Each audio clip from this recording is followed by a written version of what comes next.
So before I get into this NXT review, you probably realized I didn't do a Raw review or a SmackDown review this week. Reason being is, well, because, just to be honest with you guys, I felt embarrassed watching both shows. Both shows were completely embarrassing in their own respective way. And I'm going to give my thoughts on all of that this coming Friday on the Team Heel podcast. So I strongly recommend you guys to tune in this Friday and to listen what I'm going to say, what most likely Big Mike will say as well, what Walter might say, well, hell, even Chase, we don't even know. But tune in Friday, you'll hear my thoughts on the embarrassment that were both Raw and SmackDown Live.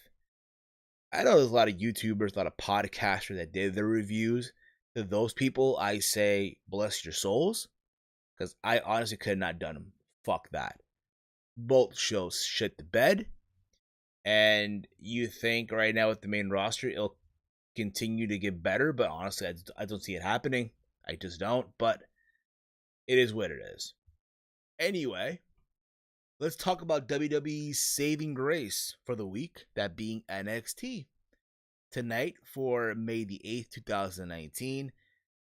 And it's crazy to think that, NXT TakeOver's coming up in a month from now in Connecticut, of all fucking places. Bridgeport, Connecticut, that is, right? The Webster Bank Arena, Walter's hometown. I know Walter might be going to that show. I was thinking about doing the same thing, but honestly, Bridgeport, Connecticut is far from where I'm at right now, and I'm not going to go through the bullshit of driving over there or taking a train or anything like that. Fuck that. Nah. I have no problem watching this takeover literally from my home. I have no problem doing that.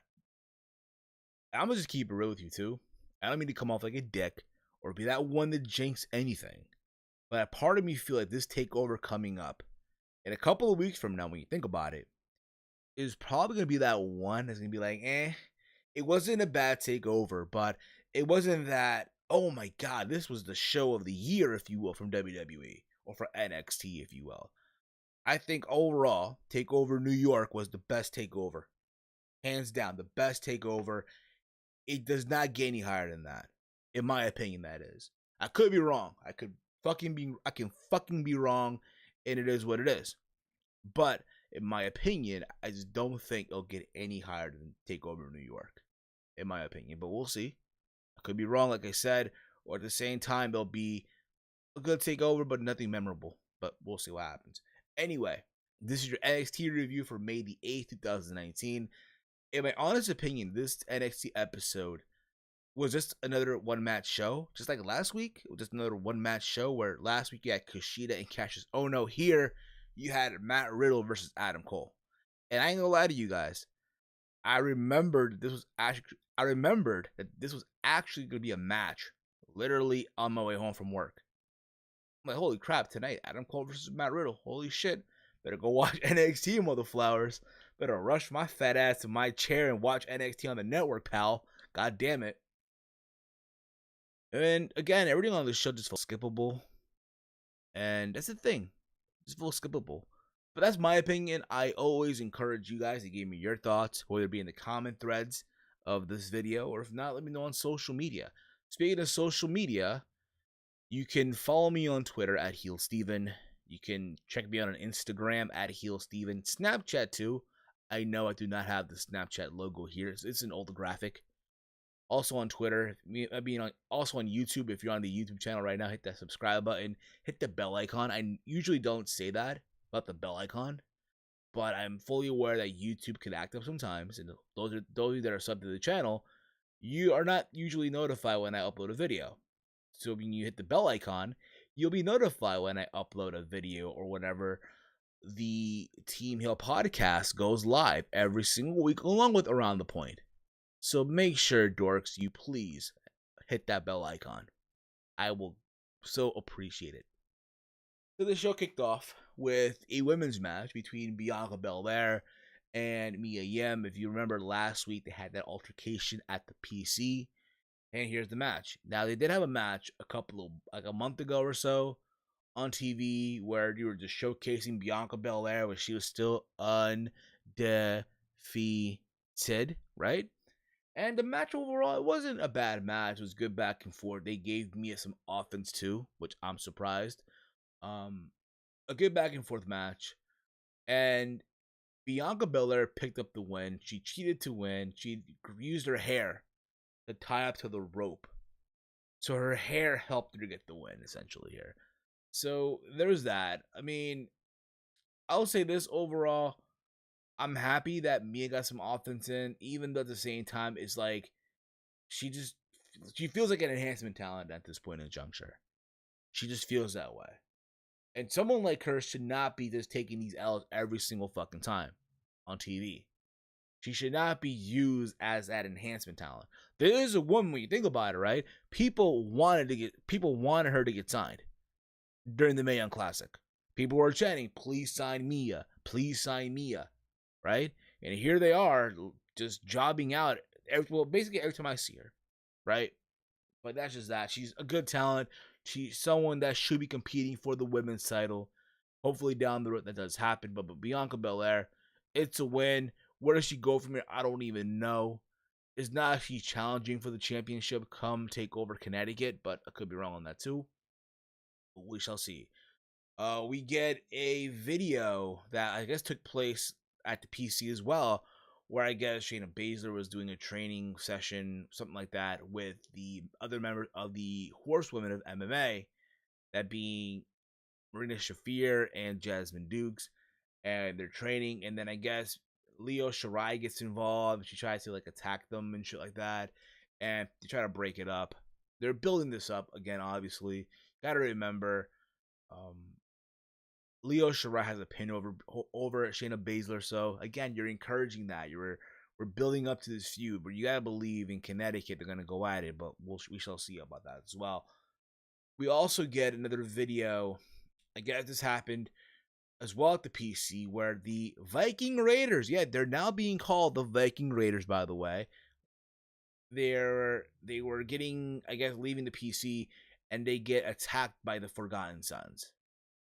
They get attacked by the Forgotten Sons, and again, apparently, also next week they're gonna make an announcement. That being the Viking Raiders are gonna make an announcement regarding, I guess, what's going on, all that stuff. Also next week is the return of Kushida, and they called them the Japanese sensation, Kushida. And here's my thing: whenever I hear that from commentary, whenever you label someone a sensation, they're doomed to fail. It's no, why I just call him, Japanese star Kushida, not sensation. Like, it's a fucking no. Like, this is my opinion, okay? Take it for what it's worth.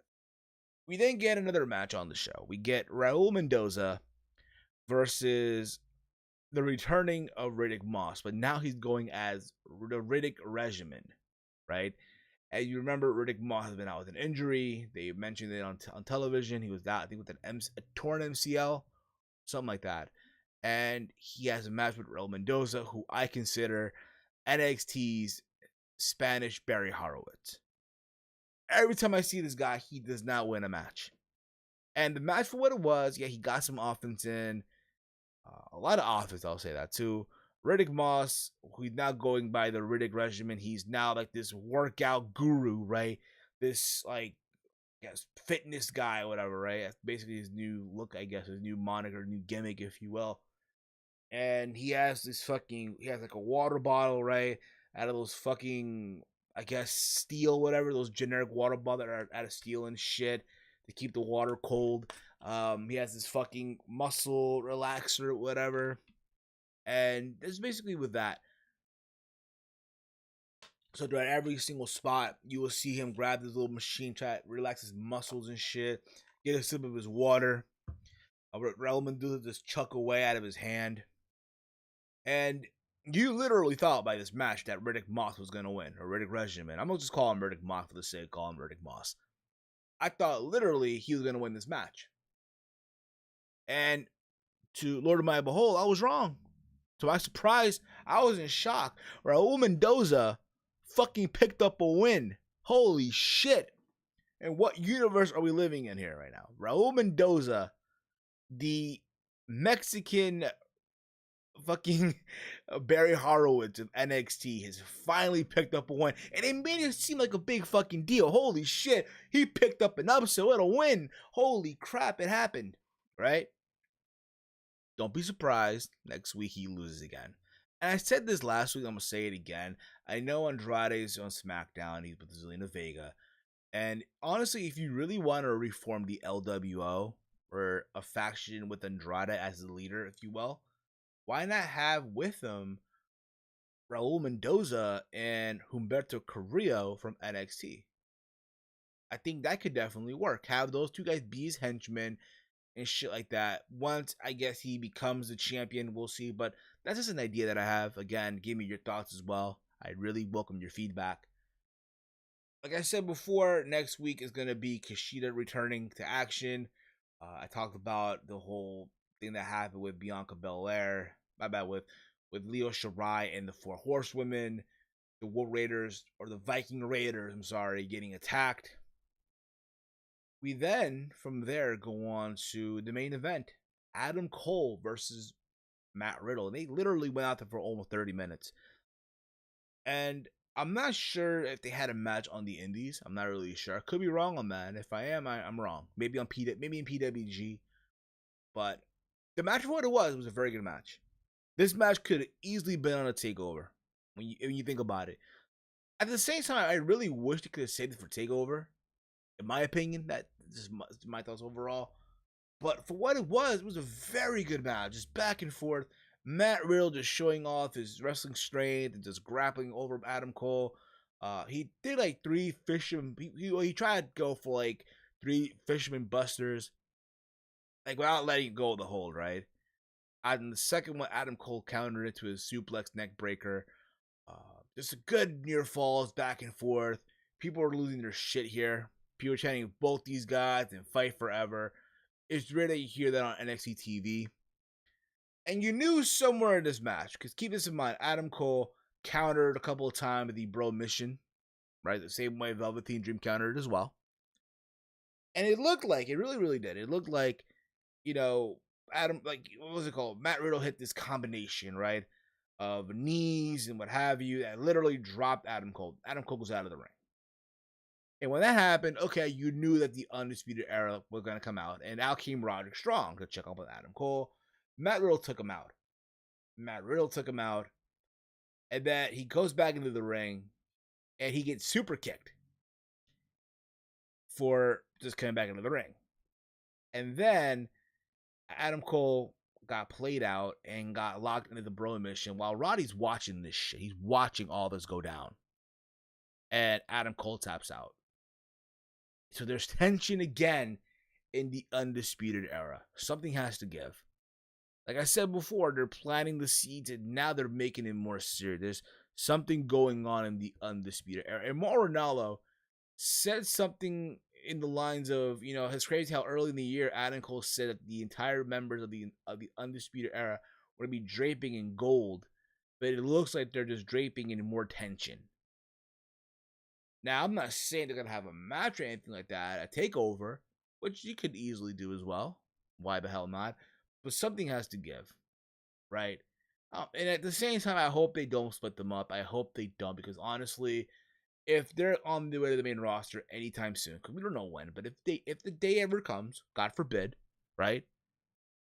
But think about it, if they even come up to the main roster, they're fucked. They're just fucked.